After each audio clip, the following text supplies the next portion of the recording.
আপনি জানেন, আপনি হাসতেছেন এখনো, আপনি এখনো গল্প করছেন। আপনি কি জানেন জীবনটা কি? আপনি জানেন না। আসলে আমার নবীজি বলেছেন, আমি যা জানি তোমরা যদি তা জানতে, তোমরা কোনোদিন হাসতে না। হ্যাঁ,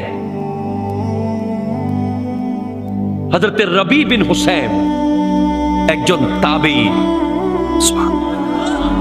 উনি উনার ঘরের বেডরুমে কবর করেছেন। কবর, বেডরুমে। পৃথিবীর কোন পাগল বেডরুমে কবর করবে? একটা রুমের ভাড়া কত টাকা?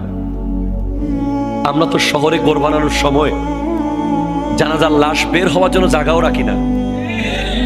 কোরবানির পশুটা জবাই করি হাইওয়ে রোডে। আমরা মুসলমান।